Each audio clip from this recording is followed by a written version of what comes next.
সূরা তাকাসুরের প্রথম আয়াত, ছোট্ট একটি আয়াত যেখানে আল্লাহ সুবহানাহু ওয়া তাআলা বলেছেন আলহাকুমুত তাকাসুর, প্রাচুর্যের লালসা তোমাদেরকে গাফিল রাখে। এই সূরাটা শুরুই হয়েছে মানুষকে তাদের যে দুনিয়ার প্রতি যে লোভ, ভালোবাসা এবং সেটা তাদেরকে যেভাবে ডিস্ট্রাক্টেড করে রাখছে তাদের আলটিমেট যে গোল আখিরাত সম্পর্কে, সেই ব্যাপারে আল্লাহ সুবহানাহু ওয়া তাআলা সতর্ক করার মাধ্যমে শুরু করেছেন। এই সূরাটা আমাদেরকে স্মরণ করিয়ে দিচ্ছে যে আমাদের মৃত্যু আসবে খুব এমন অবস্থায় যে আমরা হয়তো বা সেটার কথা চিন্তাও করছি না, খুব সাডেনলি হঠাৎ করে আমাদের সামনে চলে আসবে উইদাউট এনি ওয়ার্নিং, যখন আমরা এই দুনিয়ার জীবনের পিছনে ব্যস্ত হয়ে পড়েছি। সেই সময়ে হয়তো বা মৃত্যু আমাদের কাছে উপস্থিত হয়ে যাবে এবং আমাদের নেক্সট ডেস্টিনেশন হয়ে যাবে আমাদের কবর। এবং এই সূরার মধ্যে আমরা দেখি আল্লাহ সুবহানাহু ওয়া তাআলা আমাদেরকে স্মরণ করিয়ে দিচ্ছেন, সেই লোকদেরকে স্মরণ করিয়ে দিচ্ছেন যারা শুধুমাত্র চোখে যা কিছু দেখতে পাচ্ছে সেটাকেই বিশ্বাস করে, শোনার মাধ্যমে যে কথাগুলো তাদেরকে বলা হচ্ছে সেগুলোর উপরে তারা বিশ্বাস স্থাপন করছে না অথবা কাজ করছে না। এবং এই সূরার মধ্যে আমরা দেখি ডে অফ জাজমেন্টে, সে বিচারের দিবসে সেই যে কঠিন একটা অবস্থার সৃষ্টি হবে এবং যেখান থেকে কেউই রক্ষা পাবে না, তাদেরকে রক্ষা পাওয়া, নিজেদেরকে সে কঠিন অবস্থাকে সহজ করার বা রক্ষা পাওয়ার কি উপায়, সেটা আল্লাহ সুবহানাহু ওয়া তাআলা এই সূরাতে বলে দিয়েছেন। ছোট্ট একটি সূরা, 8টি আয়াতের, কিন্তু আর প্রত্যেকটি আয়াত এত সুন্দরভাবে আল্লাহ সুবহানাহু ওয়া তাআলা আমাদের সামনে তুলে ধরেছেন, বিরাট একটা ওয়ার্নিং নিয়ে, একটা সতর্কবাণী দিয়ে, মনে হচ্ছে যেন খুব উঁচু স্থান থেকে কেউ খুব উঁচু ভয়েসে আমাদেরকে সতর্ক করে দিচ্ছে, যে মানুষকে মনে করিয়ে দিচ্ছে যে হে মানুষ, তোমরা কেমন ঘুমিয়ে পড়েছ, তোমরা যেন মাদকাসক্ত হয়ে পড়েছ, তোমরা কনফিউজড হয়ে পড়েছ, যে তোমাদের সামনে এমন ঘটনা ঘটে যাচ্ছে এবং তোমরা এমন জিনিস নিয়ে নিজেদেরকে ব্যস্ত রেখেছ, তোমরা সে বড় দিন সম্পর্কে, সে বিরাট দিন সম্পর্কে তোমরা বেখেয়াল হয়ে পড়েছ, গাফেল হয়ে পড়ে রয়েছ। এবং এই গাফেল হওয়ার কারণ একটাই, সেটা তোমাদের যে প্রাচুর্যের লালসা। আল্লাহ সুবহানাহু ওয়া তাআলা মানুষকে স্মরণ করিয়ে দিচ্ছেন যে এই দুনিয়াকে নিয়ে তোমরা যেভাবে ব্যস্ত হয়ে পড়েছো, দুনিয়ার সুখ সম্ভোগের ব্যাপারে, দুনিয়াকে পাওয়ার ব্যাপারে, দুনিয়ার ধন সম্পদ অর্জন করার পিছনে তোমরা যেভাবে সময় দিচ্ছ এবং তোমরা তোমাদের আলটিমেট গোল সম্পর্কে যে ভুলে যাচ্ছ, সেই ব্যাপারে তোমরা সতর্ক হও। এই প্রথম আয়াতে দুইটি শব্দই অত্যন্ত গুরুত্বপূর্ণ এবং দুইটি শব্দ একটা আরেকটার সাথে এত সুন্দরভাবে কানেক্টেড যে পুরো জিনিসটা বোঝার জন্য আমাদের এই শব্দগুলোকে সঠিকভাবে বুঝতে হবে। প্রথম শব্দ আমরা দেখি, আল্লাহ বলছেন আলহাকুম। সো এখানে আলহাকুমে এখানে যে লাহ শব্দটা এসেছে, সেই লাহ শব্দটা এসেছে, আলহা শব্দটা এসেছে, সেটা লাম, হাওয়া, ওয়াও, এই তিনটা রুট লেটার থেকে এসেছে। এবং এই তিনটা রুট লেটার থেকে যে ওয়ার্ডটা লাহুয়া, সেই শব্দটার অর্থ যখন মানুষ ডিস্ট্রাক্টেড মানুষ কোনো কিছু নিয়ে প্রিঅকুপাইড হয়ে আছে, ব্যস্ত হয়ে আছে, সে একটা গুরুত্বপূর্ণ, এর চেয়েও গুরুত্বপূর্ণ জিনিস সম্পর্কে সে যখন বেখেয়ালি হয়ে আছে, তখন সেটাকে লাহুয়া বলা হচ্ছে।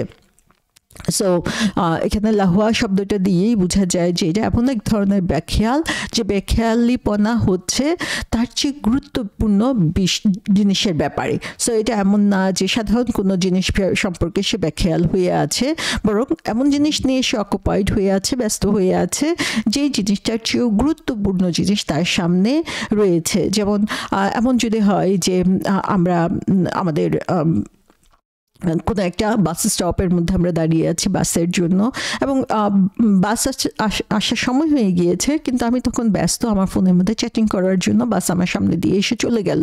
সেই জিনিসটা দেখা গেল যে আমার কাছে অন টাইমে এখন আমাকে কাজে পৌঁছাতে হবে বা ইউনিভার্সিটিতে পৌঁছাতে হবে, কিন্তু আমার কাছে তখন আমি সেই চ্যাটিংটা নিয়ে এত বেশি ব্যস্ত হয়ে পড়লাম যে আমি আমার স্কেজুয়াল বাসটাকে মিস করলাম। তো এরকম গুরুত্বপূর্ণ জিনিসটাকে যখন আমরা মিস করে ফেলি কোনো একটা কাজের প্রতি বেখেয়াল হওয়ার কারণে তখনই দেখা যায় যে সেটাকে লাহুয়া বলা হচ্ছে। এবং লাহুয়া শব্দের আরেকটা অর্থ হচ্ছে এন্টারটেইনমেন্ট। সাধারণত দেখা যায় আমরা যখন বিনোদনে ব্যস্ত হয়ে পড়ি, সেটা হতে পারে গান শোনা, খেলা দেখা, নাটক দেখা, যাই কিছু হোক না কেন, সেই যখন আমরা এই বিনোদনে ব্যস্ত হয়ে পড়ি তখন দেখা যায় এত বেশি আমরা এটার মধ্যে মগ্ন হয়ে পড়ি যে আমরা এর চেয়ে গুরুত্বপূর্ণ জিনিস, হয়তোবা নামাজের টাইম চলে যাচ্ছে, হয়তোবা আমার আরেকটা অব্লিগেশন ছিল, সেই কাজটার কথা আমি ভুলে গিয়েছি।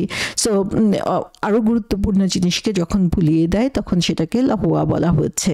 সো এখানে আল্লাহ সুবহানাহু ওয়া তাআলা ফার্স্টেই হচ্ছে আল্লাহ কুম, যে তোমাদের যে লাহুয়া, তোমাদের যে বেখেয়ালিপনা, সেই কথা আল্লাহ সুবহানাহু ওয়া তাআলা এখানে স্মরণ করিয়ে দিচ্ছেন। এবং যখনই এই লাহুয়া শব্দটা বলা হচ্ছে বা আল্লাহ শব্দটা বলা হচ্ছে, এটার অর্থ এরকম যে কোনো একটা ভালো জিনিসকে দূরে সরিয়ে দেওয়া, কারণ সে এটা গুরুত্ব অনুভব করে নাই, অন্য একটা কম ভালো জিনিসকেই সে বেশি গুরুত্ব দিয়েছিল। সো এখান থেকে আমরা দেখি যে বৃথা কোনো জিনিসের প্রতি সময় দেওয়া বা বৃথা কোনো জিনিসের প্রতি আকৃষ্ট হয়ে থাকাটাই হচ্ছে লাহুয়া। এটাকে আমরা দুইভাবে চিন্তা করতে পারি, যেটা হচ্ছে যে অ্যাবসলিউটলি যে জিনিসটা আমাদেরকে ব্যর্থ করে দিচ্ছে সেটা এখানে আমরা বুঝতে পারি। যেমন হচ্ছে এমন কোনো একটা কাজ, যে কাজটা থেকে আমরা কোনো ধরনের উপকারী আসলে পাচ্ছি না, এই কাজটা করা হয় কারণ এটা আমার করতে হবে এই জন্য না, বা এটা থেকে কোনো উপকার পাওয়া যাবে এই জন্য না, বরং আমার ভালো লাগছে সেজন্য আমি করছি। যেমন হচ্ছে আমরা দেখি যে অনেক সময় আমরা যখন খেলা নিয়ে গল্প করি অথবা পলিটিক্স নিয়ে গল্প করি, তখন ঘন্টার পর ঘন্টা চলে যায়, কিন্তু এটা থেকে স্পেশালি কোনো বেনিফিট পাচ্ছি না। খেলা নিয়ে গল্প করে আমার কোনো হেলথ বেনিফিট হচ্ছে না, কোনো মানি এখানে রিওয়ার্ড হিসেবে পাচ্ছি না, আমি এটা আমার নিজে কোনো কম্পিটিশনে অ্যাটেন্ড করছি না, সো আমার রিলিজিয়াসলি কোনো বেনিফিট হচ্ছে না, সো কোনোভাবেই আমার বেনিফিট হচ্ছে না, কিন্তু আমার কিন্তু সময়টা ঠিকই আমি এখানে পার করে দিচ্ছি। সো যখন হচ্ছে এই ধরনের কাজে, যে কাজটা হচ্ছে আমরা কোনোভাবে এখান থেকে কোনো ধরনের বেনিফিট দেখতে পাচ্ছি না, সেটাকে হচ্ছে আমাদের অ্যাবসলিউটলি যেই জিনিসটা আমাদেরকে ব্যর্থ করে দিচ্ছে। আবার রিলেটিভলি আমরা চিন্তা করতে পারি, সেই জিনিসটা হচ্ছে তখনও এই লাহুয়া শব্দটি ইউজ করা হয়ে থাকে যে এমন একটা কাজ যেটা হচ্ছে যে রিলেটিভলি হচ্ছে অন্য কাজটার চেয়ে কম গুরুত্বপূর্ণ। যেমন দুইটা কাজ পাশাপাশি যখন থাকবে, তখন কম গুরুত্বপূর্ণ কাজটার পিছনে আমি যখন সময় দিচ্ছি তখনই সেটা লাহুয়া হয়ে যাচ্ছে। যেমন এক্সাম্পল হিসেবে আমরা বলতে পারি যে আমার সামনে হচ্ছে পরীক্ষা আছে, সো আমি পরীক্ষার পড়া না পড়ে আমি এর মধ্যে কি করলাম, বসে বসে গল্পের বই পড়ছি। সো দুইটাই বই পড়া বা দুইটাই হচ্ছে পড়া, কিন্তু সেখানে হচ্ছে আমার জন্য যে গুরুত্বপূর্ণ যে জিনিসটা ছিল সেটাকে আমি দূরে সরিয়ে আমি কি করছি, কম গুরুত্বপূর্ণ জিনিসটার উপরে ফোকাস করছি এবং সেটার পেছনেই আমি হচ্ছে সময় দিচ্ছি। তো সেটা হচ্ছে এই লাহুয়ার অন্তর্ভুক্ত হয়ে যাচ্ছে। সো এমন একটা কাজে নিজেকে ইনভলভ করে রাখা, যে কাজটা চেয়ে গুরুত্বপূর্ণ কাজ আমার সামনেই রয়েছে এবং সেই কাজটা আমার করা উচিত, কিন্তু সেটাকে আমি টোটালি ইগনোর করছি। সো আল্লাহ সুবহানাহু ওয়া তাআলা এখানে প্রথমেই বলছেন যে মানুষের এই যে পিক করা, যে কোন জিনিসটাকে পছন্দ করা, যে সে কোন জিনিসটা করবে, তার প্রায়োরিটি সেটিং করা, এটা যে কত গুরুত্বপূর্ণ সেই জিনিসটা আমরা এই শব্দটা থেকেই দেখতে পাচ্ছি। যে মানুষ যারা হচ্ছে ক্ষতিগ্রস্ত, তারা কি করে, কম গুরুত্বপূর্ণ জিনিসের পিছনেই বেশি সময় দেয়, বেশি গুরুত্বপূর্ণ জিনিসটাকে তারা হেলায় ফেলায় ছেড়ে দেয়। সো মানুষ এত বেশি অবসেসড হয়ে পড়ে বা অকুপাইড হয়ে পড়ে সেই জিনিসটা ব্যাপারে যে তার দৃষ্টিতে অন্য জিনিসটা গুরুত্ব হারিয়ে যায় তখন, এবং অন্য জিনিসটা গুরুত্ব সম্পর্কে সে বিস্তৃত হয়ে পড়ে, এবং সে কারণে এটাকে লাহুয়া বলা হচ্ছে। কোরআন মজিদে আমরা দেখি যে অনেক জায়গায় এই লাহুয়া শব্দটি ইউজ করা হয়েছে, এবং সেখানে যে কারণে আল্লাহ সুবহানাহু ওয়া তাআলা ইউজ করেছেন সেটা এটাই বোঝানোর জন্য যে মানুষ আসলে কম গুরুত্বপূর্ণ জিনিসের উপরে তার ফোকাসটা দেওয়ার কারণেই হচ্ছে তার জীবনের যে মূল লক্ষ্য, সেই লক্ষ্য থেকে সে কীভাবে দূরে সরে যাচ্ছে। যেমন সূরা হাদীদের 20 নম্বর আয়াতে খুব সুন্দর একটা আয়াত, যেখানে আল্লাহ সুবহানাহু ওয়া তাআলা বলছেন যে ইলামু, তোমরা জেনে রাখো, দুনিয়ার জীবন হচ্ছে আন্নামাল হায়াতুদ দুনিয়া লাইবু ওয়া লাহু। সো এখানে ফার্স্টে বলা হচ্ছে লাইব, তারপরে বলা হচ্ছে লাহু ওয়া জিনাতু ওয়া তাফাকুর বাইনাকুম ওয়া তাকাসুর।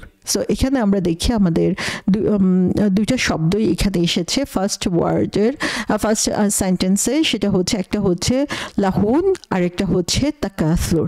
সো এই দুইটা শব্দের মধ্যে আমরা দেখি যে আল্লাহ সুবহানাহু ওয়া তাআলা যেটা বলেছেন যে মানুষ কি নিয়ে ব্যস্ত, মানুষ দুনিয়ার জীবনে হচ্ছে ক্রিয়া কৌতুক সাজসজ্জা পারস্পরিক অহমিকা এবং ধন ও জনের প্রাচুর্য ব্যতীত আর কিছু নয়। সো এখানে আমরা দেখি আল্লাহ সুবহানাহু ওয়া তাআলা মানুষের জীবনে বিভিন্ন স্তরগুলো বা বিভিন্ন স্টেজের মধ্যে মানুষের মধ্যে যেই জিনিসগুলোর প্রাবল্য দেখা যায়, যেই জিনিসগুলোর উপরে মানুষ ফোকাস করে সেগুলোর কথা বলেছেন এখানে। যেমন প্রথম দিকে তার কাছে এন্টারটেইনমেন্ট বা খেলাধুলা এই জিনিসগুলো তার কাছে যত গুরুত্বপূর্ণ থাকে অন্য কোনো কিছু তত গুরুত্ব পায় না। আবার আমরা যখন একটু স্ট্যাবল হচ্ছি, ম্যাচুরিটি আসছে, তখন ধন সম্পদের প্রাচুর্য সেগুলো নিয়ে বোস্ট করা, অগর্ব করা, অহংকার করা, সেটাও হচ্ছে মানুষের দেখা যায় যে স্বভাবের একটা অংশ হয়ে দাঁড়ায়। সো এখানে আল্লাহ সুবহানাহু ওয়া তাআলা আমাদেরকে স্মরণ করিয়ে দিচ্ছেন যে এই যে মানুষ, এই মানুষগুলোর অবস্থা আসলে কি যারা এই ধরনের কাজ করছে। যে এটা একটা বৃষ্টির অবস্থার সাথে আল্লাহ সুবহানাহু ওয়া তাআলা কম্পেয়ার করছেন যে যখন বৃষ্টি হচ্ছে, বৃষ্টি হওয়ার পরে কি হচ্ছে আমরা দেখি যে মাঠের পর মাঠ সুন্দর সবুজ ফসল জন্মাচ্ছে এবং সেগুলো বেড়ে উঠছে বৃষ্টির পানির সাথে সাথে, কি সুন্দর করে গ্রোথ হতে থাকে এবং সেটা সেই কৃষক যারা হচ্ছে এর পেছনে কঠিন পরিশ্রম করছে তাদের মন কিভাবে ভরে ওঠে। তারপরে আমরা দেখি যে একটা সময় সেগুলো শুকিয়ে যায় এবং শুকিয়ে যাওয়ার পরে সেগুলো খড়কুটা হয়ে যায়। সো এই দুনিয়ার জীবনটা হচ্ছে একটা ডিলিউশন, একটা বলা হচ্ছে যে এই দুনিয়ার জীবনটা ইল্লা মাতাউল গুরুর, যে এটা প্রতারণা ছাড়া আর কিছুই নয় আসলে। সো এখানে আসলে আমি কোন জিনিসের উপরে ফোকাস করব, কোনটা নিয়ে খুশি থাকবো, কোনটা নিয়ে ব্যস্ত থাকবো, সেটার ডিসিশনের উপরে ডিপেন্ড করে আমার আখিরাতের সার্থকতা।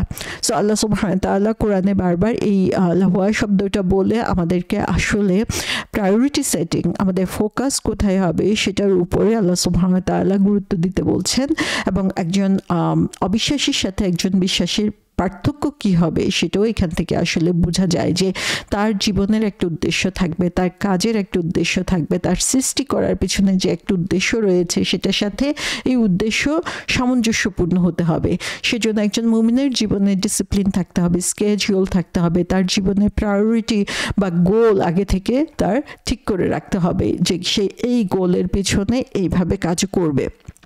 সো আল্লাহ সুবহানাহু ওয়া তাআলা এখানে মানুষের যে স্পিরিচুয়াল এবং সাইকোলজিক্যাল যে অবস্থাটা দুনিয়াবী ক্ষেত্রে সেই জিনিসটা এখানে এক্সাম্পল হিসাবে আমাদের সামনে নিয়ে এসেছেন যে মানুষ হচ্ছে তার সামনে যা আসে সেটাকেই হচ্ছে সে আঁকড়ে ধরে বা সেটাকেই তার জন্য গুরুত্বপূর্ণ মনে করে, কিন্তু তার চেয়েও গুরুত্বপূর্ণ জিনিস কোনটা সেটার জন্য সময় দিতে চায় না বা সেটার জন্য চিন্তা ভাবনা করতে চায় না।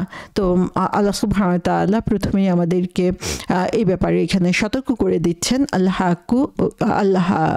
আল্লাহ শব্দটা দিয়ে, এবং তারপরে যে শব্দটা এসেছে সেটা হচ্ছে আত্তাকাসুর।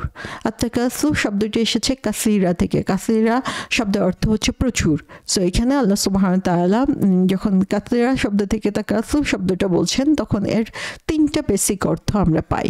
একটা অর্থ হচ্ছে যখন আমরা তাকাসুর বললাম যে কোনো কিছু আরো বেশি বেশি পাওয়ার জন্য প্রচেষ্টা। সো যে কোনো জিনিসই একটা গোল আমার আছে, একটা জিনিস পাওয়ার জন্য, সেটাকে আরো বেশি পাওয়ার জন্য আমি যে চেষ্টা করছি সেটাই হচ্ছে তাকাসুরের অন্তর্ভুক্ত। তাকাসুর বলা হয় সেটাকে।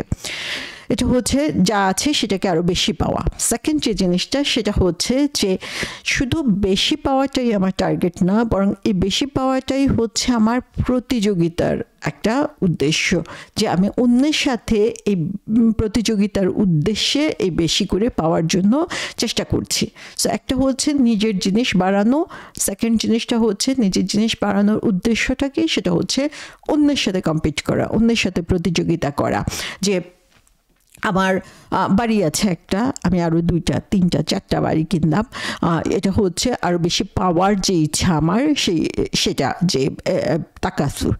আর আমি অমুকের হচ্ছে 3টা বাড়ি আছে, সো আমার 4টা বাড়ি থাকতে হবে। সো এই যে আরেকজনের সাথে কম্পিট করে আমি যেটা কিনছি বা পাওয়ার চেষ্টা করছি সেটার পেছনে আমার সময় শ্রম দিচ্ছি, সেটা হচ্ছে আরেকটা তাকাসুর।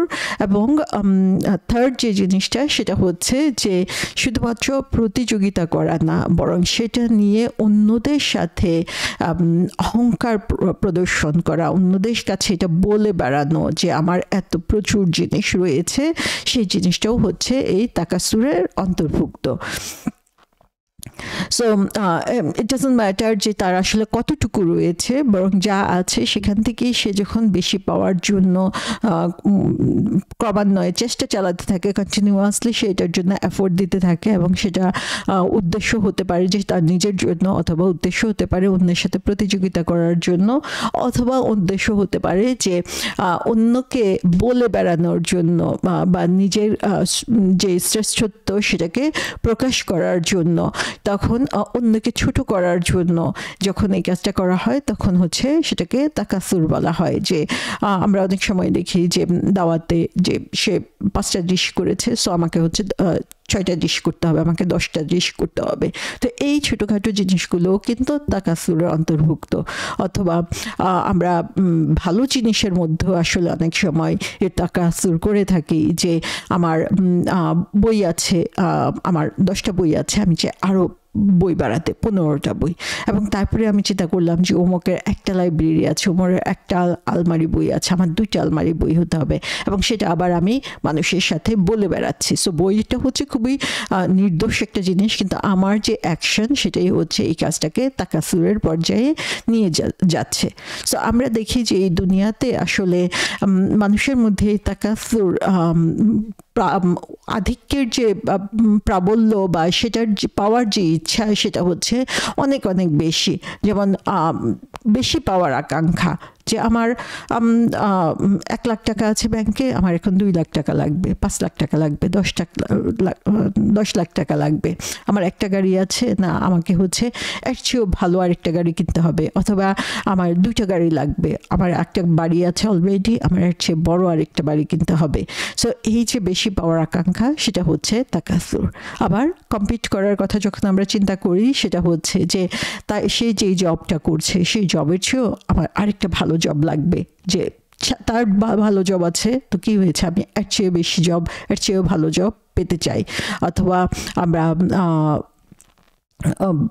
খাবার দাবারের ব্যাপারেও আমরা বলতে পারি যে সে একটা ভালো জিনিস খাবার অফার করেছে, আমি তার চেয়েও বেশি ভালো খাবার অফার করব।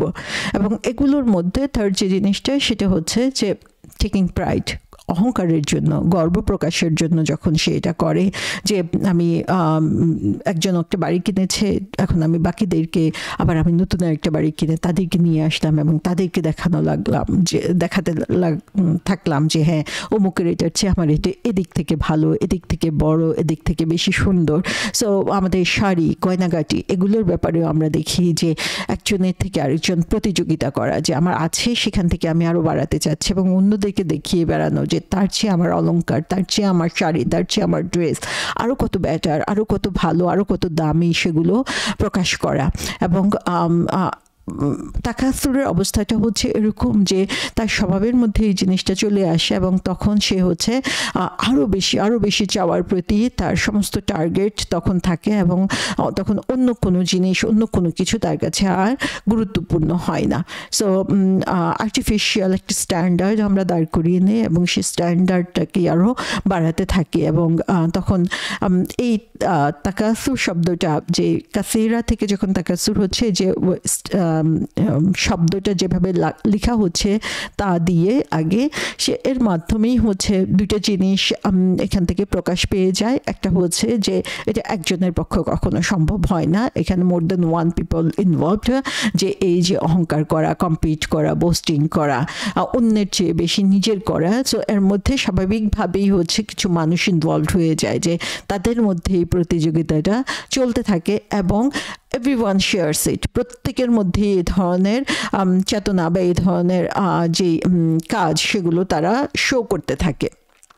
সো এখানে আমরা দেখি যে যখন আল্লাহকুমুত তাকাসুর বলা হচ্ছে, সো মানুষের এই যে বেশি বেশি পাওয়ার যে লোভ, সেটা তাকে এত বেশি অকুপাইড করে রেখেছে, এত বেশি ব্যস্ত করে রেখেছে যে সেটা তাকে বেখেয়াল করে ফেলে যে দুনিয়ার জীবনে তার যে আরও হায়ার স্ট্যাটাস রয়েছে বা আরও হায়ার টার্গেট রয়েছে, আরও ভালো কিছু করার বা অন্য দিকে ফোকাস করার তার যে টেন্ডেন্সি, সেটা থেকে সে দূরে সরে আসে।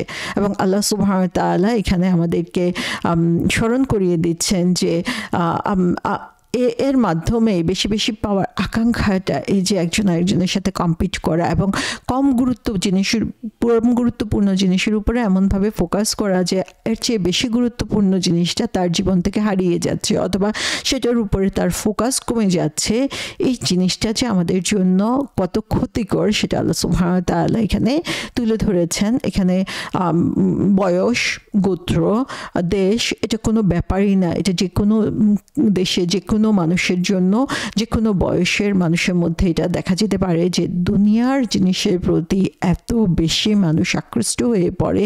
এবং আমাদের সোসাইটির মধ্যে আমরা দেখি যে আমাদের সমাজ ব্যবস্থাটাও এমনভাবে তৈরি হয়ে গিয়েছে যে আমাদের পারস্পরিক কথাবার্তা, আমাদের পারস্পরিক আচার আচরণ হচ্ছে এর মাধ্যমে নির্ধারিত হয়ে যাচ্ছে যে আমরা আসলে কিসের উপরে ফোকাস করছি এবং কোন জিনিসের পেছনে আমরা দৌড়াচ্ছি। সো এই কম্পিটিশন মোর ওয়েলথের জন্য হতে পারে, কম্পিটিশন হতে পারে মোর চিলড্রেনের জন্য হতে পারে, যে একজনের যে বাচ্চা আছে, 2টা বাচ্চা আছে, আমার 4টা বাচ্চা আছে, অথবা তার বাচ্চা এরকম রেজাল্ট করেছে, আমার বাচ্চা আরও ভালো রেজাল্ট করেছে, সে তার বাচ্চায় এই পুরস্কার পেয়েছে, আমার বাচ্চা তার চেয়েও বেশি পুরস্কার পেয়েছে। সো এই যে মানুষের মধ্যে যে কম্পিটিশন চলে আসে একজনের উপর আরেকজনকে শ্রেষ্ঠ প্রমাণ করার জন্য, এবং তার মাধ্যমে সে আসলে লেসার ইম্পর্টেন্ট জিনিসের উপরে ফোকাস করছে, essentially this is a West of time, যে সে তার সময়কে নষ্ট করছে, যেটা হচ্ছে যেই কাজটা তার জন্য খুব একটা ভালো কোনো ফলাফল পরবর্তীতে এই দুনিয়াতেও আনছে না। হয়তোবা দেখা যাচ্ছে যে সংখ্যায় কোনো জিনিস বাড়ছে, কিন্তু আলটিমেটলি তার স্পিরিচুয়াল গ্রোথ এখানে নষ্ট হচ্ছে, এবং তার সাথে সাথে মানুষের সাথে তার যে সোশ্যাল ইন্টারাকশন সেটাও আসলে নষ্ট হচ্ছে। সো এখান থেকে আমরা দেখি যে এই আল্লাহকুমুত তাকাসুর এই একটা সেন্টেন্স থেকে বা একটা আয়া থেকে আমরা দেখি যে মানুষের মধ্যে যেই স্বাভাবিক যেই চেতনাটা রয়েছে সেটা হচ্ছে মানুষ অন্যের চেয়ে বেশি পাওয়ার জন্য প্রতিযোগিতায় লিপ্ত। সেই কথাটা আল্লাহ সুবহানাহু ওয়া তাআলা বলে দিয়েছেন, এবং সেই প্রতিযোগিতাটা হয় লেস ইম্পর্টেন্ট, লেস ইউজফুল জিনিসের জন্য, সেটাও আল্লাহ সুবহানাহু ওয়া তাআলা এখানে বলে দিচ্ছেন।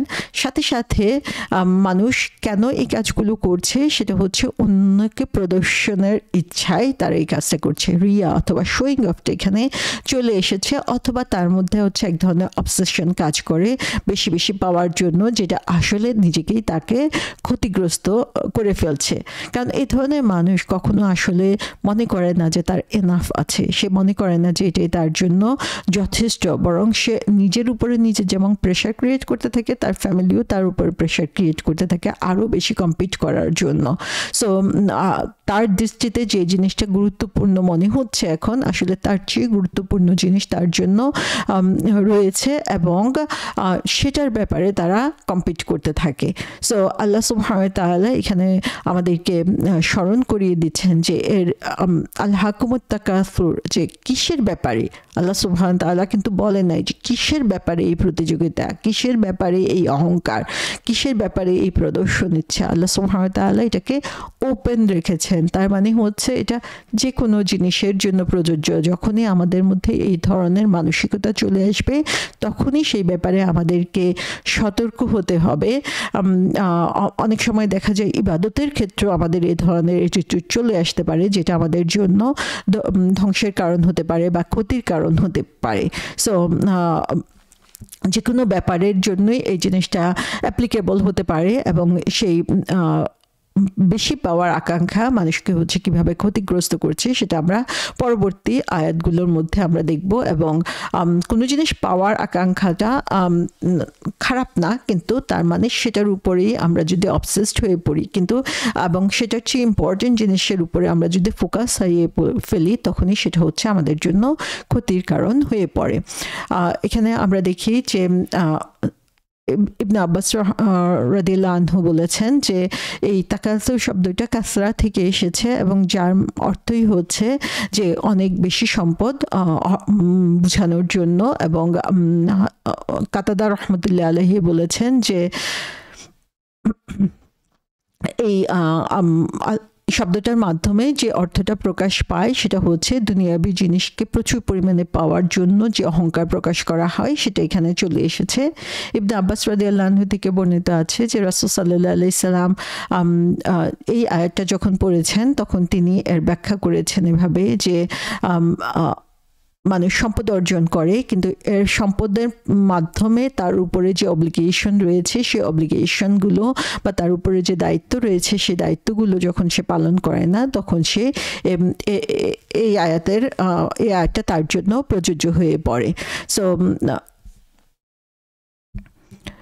এখানে আমরা দেখি আল-হাকু মুত্তাকাসুর বলে মানুষের যে লোভ সেই লোভের কথা বলা হয়েছে যেটা তাকে ব্যস্ত রাখে এটা অর্জন করার ব্যাপারে এবং তার জীবনের উচ্চতর টার্গেট বা উচ্চতর লক্ষ্যে পৌঁছানোর চেয়ে কম গুরুত্বপূর্ণ জিনিসের মধ্যেই যখন তাকে লিমিটেড করে ফেলে তখন এই অর্থটা প্রকাশ পায়।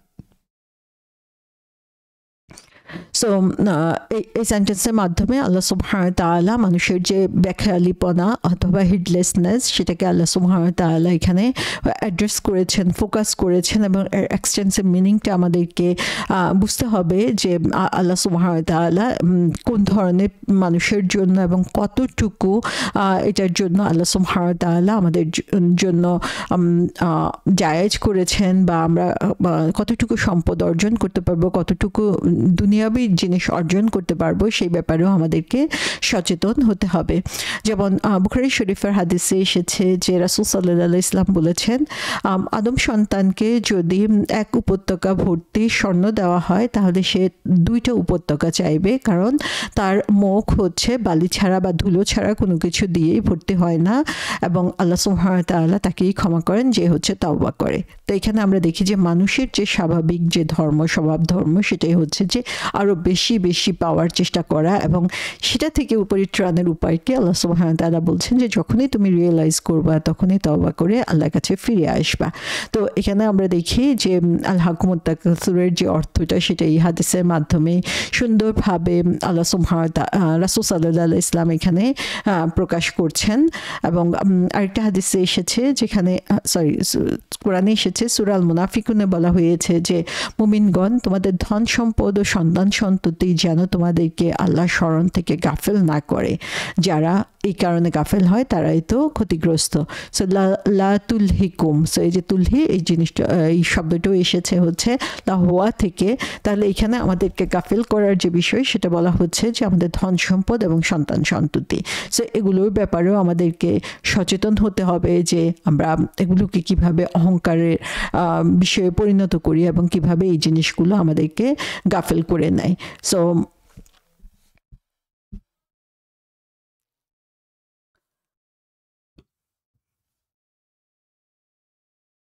আল্লাহ সুবহানাহু ওয়া তাআলা আমাদেরকে যেই বিষয়গুলোর প্রতি এখানে সতর্ক করেছেন সেই জিনিসটা আমাদেরকে খেয়াল করতে হবে যে সম্পদ অর্জন করে আল্লাহর কাছে অপছন্দনীয় না, কিন্তু এই সম্পদ অর্জনের পিছনে আমার উদ্দেশ্য কি, আমি কি কারণে এই সম্পদটা ব্যয় করছি সেটা হচ্ছে আমাদের যে চিন্তা, আমাদের যে অ্যাটিটিউড সেটাই আসলে আমাদের কাজের উপরে প্রভাব ফেলে। যে আল্লাহ সুবহানাহু ওয়া তাআলা আমাদেরকে কি কারণে সৃষ্টি করেছেন এবং কি কারণে আমি আমার সময় এবং আমাকে আল্লাহ সুবহানাহু ওয়া তাআলা যে যোগ্যতা এবং এনার্জি দিয়েছেন সেটা কি কারণে আমি ব্যয় করছি সেটাও আমার কে ফোকাস করতে হবে যে প্রত্যেকটা জিনিসের যে স্ট্যান্ডার্ড আল্লাহ সুবহানাহু ওয়া তাআলা ঠিক করে দিয়েছেন সেই স্ট্যান্ডার্ড মেনটেন করা এবং সেখানে অ্যাক্সেসিবলি কোনো কিছু না করা, সেই ব্যাপারে আমাদেরকে সতর্ক থাকতে হবে এবং অধিক পাবার আকাঙ্ক্ষায় আমরা যেন আমাদের যে দায়িত্ব কর্তব্য সেটা সম্পর্কে গাফেল না হয়ে যায়, সেই সম্পর্কে আল্লাহ সুবহানাহু ওয়া তাআলা আমাদেরকে